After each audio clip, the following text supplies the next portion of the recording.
Here we are, another week gone. We're into September now. Oh my gosh. As you can see, we've had to bring the Parkinson's Walk high-tech studio back online.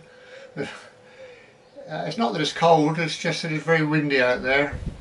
You might hear the rustling of the leaves now and again. And it's threatening rain. For anybody that's filming outdoors, it's going to get wet, without a shadow of a doubt. Right, well, this week not too long, not too much today, because basically we're all in agreement. Jennifer Rush and Cornwall scenery go together very well, and the Forest of Eden is beautiful. The sculptures are less so. So we get roaring through that. We've got Film Club at the end. A typical Film Club offering this week. I'll perhaps explain that a little bit later on anyway. That comes at the end of the vlog. Let's get on. Andrew Merriman kicks us off. Andrew's our resident signals expert, having been a signal box inspector in his day, in his prime years, right Andrew? Right, Andrew Merriman says then, and he's referring now to the Colford Railway Museum video of a few weeks back. Remember that one? Where we went into the signal box? Wonderful. An observant viewer watching the Colford Railway Museum video would have spotted the frame had 23 levers in it. Did you spot that? Pay attention. You could see in the locking room the complexity of the locking frame. Imagine what York Engine Shed Yard signal box locking room frame would have looked like, given the signal box had 295 levers. 295. That couldn't be worked by one man, could it? Must have needed a team, surely. Goodness me. He says, I pity the locking frame fitter trying to work out the locking tables to make sure that every non-conflicting route could be set up, but no conflicting route could be made, given there were 825 possible routes that could be set up. Nightmare. That's before computers, that's all done pen, paper, and away you go. God, can you imagine? Andrew says, inside the signal box, you may have noticed the levers had a number, followed by a description of what the lever operated, and in some cases, such as number 1, this was followed by a series of numbers. With Ron's consent, you don't need my consent, Andrew, this is a free to all, this is your channel as much as mine. He says, I'm going to post some comments to explain why these additional numbers are there, as many of you may not be aware of their purpose. Brilliant. I will outline 2 examples from a signal box, long since closed, of how these numbers help a signalman set a route from one signal to another. Now, you're going to have to go and search through the comments. It is in 2 sections or several sections. It's well worth a look, honestly. The way Andrew describes it and explains it, you get a feel for how complex the whole system was and how much work the poor old signalman had to do in working it out. And it shows you, I suppose, the help that he received from the people that designed it in the first place. So brilliant, brilliant Andrew, thank you very much for that. And guys, get in there and have a look. James Weeks. I'm only going to mention his name and I'm away. James Weeks, our school teacher from Canada, who looks after Sumac for us, our channel mascot. Morning Sumac. James Weeks, he loves to visit our little country, and he highlights here one such visit. He says, the smell of coal that many houses burn for heating was at the top of my list of what I would want in an air freshener if I could design one myself. That could very well be a limited market, I'm afraid, James. He said, we don't burn coal in Toronto, at least not since I was in a pram, but that's maybe why I found the smell so familiar and, dare I say, comforting. I decided that when I returned to Canada, I would take a bag of coal with me. One of my colleagues, who must have wondered whether they'd made the right decision when they hired me, eventually gave in and told me that I could pick up a bag at most petrol stations. I honestly don't know how I got that thing through customs. No, I can well imagine. Crikey. How did you get it through customs? Especially when you say, but I did. and really enjoyed running outside to smell the coal burning when I finally figured out how to get it going. I'll admit my luggage, this is a good bit. What do you like, James? I'll admit my luggage was pretty heavy going back. I also had 20 rope-top Victorian edging stones that another colleague had dug out of his garden and given me. They're now delineating a former loop-in bed here. That must have weighed an absolute ton. Good grief. And they're now delineating a former loop-in bed. Schumacher knows all about former loop-in beds. Oh dear. Well done. Thank you, James. Thanks for that story. A little glimpse into your life. Wonderful. Thank you very much. Vintage trains and abandoned railways. Our Ron says there seems to be a hint of autumn in the air today. It's quite chilly this morning. Yeah, we're on the downslopes on this part of the world.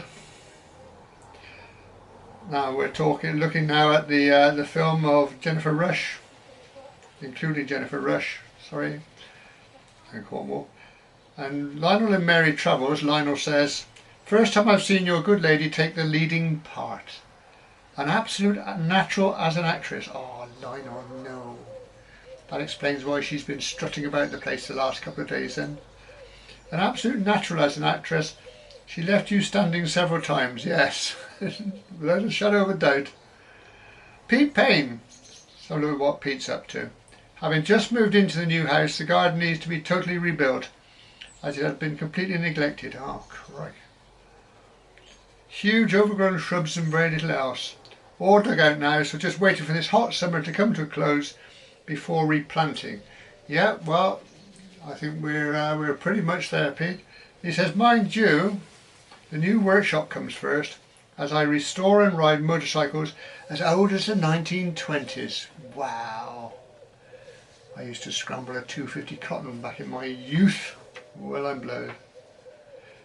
David Berlani. I agree with David here. It's always good to read the comments on here. There's always a good mix of content to make you laugh, smile, excuse me, make you laugh, smile, be informed and hear about other people's lives and memories. Brilliant, very rich, I think, the comments here. All down to you guys, of course. Wonderful. Thank you very much. Nicholas Bent. Is there no end to Mrs. Parkinson's Walk's talents? Rally driver, gardener, taskmaster, and now the ability to jump stiles. Oh, crikey. Excuse me, Nicholas, you're making this hard for me. Let me tell you a little story. Many moons ago, my good lady and I were walking in the Cotswolds, and we came across a very high estate wall. There's a right of way through the estate, and what the estate builders had done, every second or third course in the wall, they left a stone sticking out, so it acted as a kind of ladder. Me being the gentleman, of course, I assisted my wife in climbing up the wall, and as she was going up, I noticed that there was a gate alongside the wall and it wasn't latched. So having got her to the top of the wall, tottering on the top, I popped through the gate, stood on the other side to help her down. I have to say her face was a bit of a picture. She looked first on that side of the wall, then looked at me, looked on that side of the wall, and she hit me with her stick. I thought, that's what you get for being a gentleman, you see. I was totally uncalled for. I seem to remember some unladylike language as well, but we won't go there. She's never forgiven me for that. Now, whenever we come to an obstacle walking, she always does her own research. Right, the film last week then, the sculpture trail in the Forest of Dean. Trev joys. Let's get Trev kicked off on a positive note. Hi Ron, thank you for taking us out into one of my favourite places of all time again. The Forest of Dean is one of my go-to spots and I visit at least 3 to 4 times a month. I agree with you that the sculpture trail exhibits are mostly uninspiring, with the stained glass picture being the most interesting. Now, I've been over there at the crack of dawn on a sunny day, and the rising sun streaming through the picture is a joy to behold. I bet it is. I bet that's absolutely beautiful. Yeah. Trev says the trail's been in existence for over 35 years. Hard to believe that. I remember when it was opened. Crikey. West Country Wanderings, our Paul. As others have said, the sculptures were An acquired taste. Very, very delicately done, Paul. Very true. Yeah, Paul's on part 8 of his Walk the Severn Path adventures. Part 8. I have to say, I still love his channel. He does so much work, so much research. Brilliant. Jim Nichols, New Zealand. Our Jim. Certainly a beautiful forest walk, Ron, but the sculptures were a bit of a mixed bag. The trowel insects made me laugh, but it mostly went downhill from there. Oh dear. Markham Richardson. I tend to agree that if you came to enjoy the forest, you would not be disappointed, but if your interest is in other kinds of sculpture, you might be. Yeah. John Foster. Now, it took me a little while to work this one out. John Foster. Thank you, Ron. A wonderful record of a beautiful forest. Pity about the litter. And I thought, I don't remember much litter. And then of course I realised he's talking about the sculptures. Pity about the litter. Oh, it made me laugh. Oh dear, right, concentrate. Pete Payne says, morning Ron, I'm with you on the sculptures. David Bellani, Ron, what a lovely walk that was. No need for the sculptures. The natural ones were better. Yeah. Andrew Merriman, the walk was beautiful, but the forest showed off its best side, but I cannot see why they built the sculptures. It seems unnecessary. Nature does a far better job. And we'll leave the last note today on a positive note. Michael from Poland. He says, you made my day by showing Speech House. I spent the first night of my honeymoon there in March 1984. Ah, wonderful. Wonderful, Michael. Happy memories. Right, film club this week then. This one is a typical film club. Typical is stuff that's been kicking around, what we're going to do with this, and eventually we think, well, we'll stick it into a film, put some music with it and see what happens. And yeah, it comes out quite well, I think. Typical fare for film club. And it features Tom Wheatcroft. I'm not sure if it is Tom Wheatcroft's collection or whether it's the Donnington collection. Probably both, and I don't even know if it's still there. I mean, as you can see, this is from old photographs, so it's going back quite a way. Anyway, see what you make of that. And then next week's film, Morton in the Marsh to Shipston on Stour. I've had lots of interest in this one. People wanted it to be aired, and I know that Ron from Vintage Trains is looking to do one very, very similar. So he's looking to do the same route. So I better get mine in there first, hadn't I? Better get that out. The old Ron before Ron gets going. And yes, a few others of Duncan from 500 Connection 500 has been up and down here, and he was actually reported on it as a cub reporter, as he puts it, and did a piece on this line. So Duncan knows what's going on there, and he's given me 1 or 2 leads, which is good of him. Thank you, Duncan. Right, so we're going to be off down there. Then we'll put Film Club on now, and then we'll meet you at Morton in the Marsh station next Friday. Don't be late.